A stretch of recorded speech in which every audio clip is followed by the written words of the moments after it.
Sonra 43-cü tapşırıqda deyir. Planetlərin peyklərin sayının azalması ardıcıllığı. Uranın peyki 28-dir. Ondan sonra Yupiter gəlir. Yupiterin peyki 95 dənədir. Neptunun peyki 16 dənədir. Burada ardıcıllıq pozulur. Bizim azalmanı istəyirək, çoxdan aza getməliyik. Sonra B variantında. Neptunun peyki 16, Saturnun peyki 146. 16-dan sonra 146 gələ bilməz. B-də gedir. C-də Neptunun peyki 16, Marsın peyki 2, Yerin peyki 1. Ardıcıl olaraq azalmaya doğru getdiyinə görə C variantı doğru variantdır. Sonra D variantında Saturnun peyki 146-dır. Yerin peyki 1-dir, Marsın peyki 2. Azalmaya doğru getmədi. Ona görə D-də çıxır. E variantında Saturnun peyki 146, Yupiterin peyki 95, Uranın peyki isə 28-dir. Bu da azalmaya doğru getmədiyinə görə, daha doğrusu E variantı da azalmaya doğru gedir.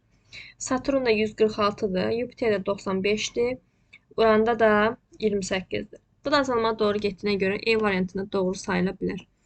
Sualda səhvlik var, cavab C və E variantı olur. Sonra 46-cı tapşırıqda. Deməli, deyir ki, Merkür ilə Günəş arasındakı məsafə 57 milyon kilometr olarsa, astronomik vahid nə qədərdir?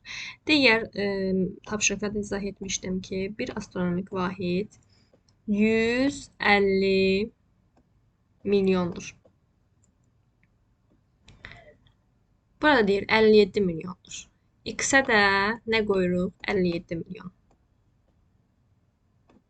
Buradan çarpaz vurub bölsək, cavabımızı ala bilərik. Deməli, 57-ni bölməliyik 150-yə. 57-ni bölürük 150-yə. Cavabımız düşür 0,38. Cavabımız D variantı. Çarpaz vursaq 57-ni 150-yə bölməliyik. O da cavab 0,38 edir. Cavab D variantı. Sonra 49-cu tapşırığa baxaq. 49-da deyilir. Planetlər arası hərəkət edən kiçik göy cisimlərdir. Quyruqlu ulduz da adlanır. Bu nəzəri qaydaya əsaslanan bir tapşırıqdır. Bunu əzbər bilməliyik. Quyruqlu ulduz nələrə deyilirdi? Təbii ki, kometlərə. Cavabımız B variantıdır. Sonra 50-ci tapşırıqda deyilir. Atmosferinin 96% karbon qazı təşkil edir. Günəşin orta məsafə 150 milyon kilometrdir. Yer tipli planetlərə daxildir. Yer tipli planetlər deyirsə, burada biz daxili planetləri götürməliyik. Əvvəlcə xarici planet çıxsaq, Uran çıxar. Yer tipli planet və 96% karbon qaz deyirsə, yer kürəsi ola bilməz. Yer kürəsində karbon qazı 0,3%-dir. Ona görə yer də çıxır. Burada qalır Merkuri, Mars və Venera.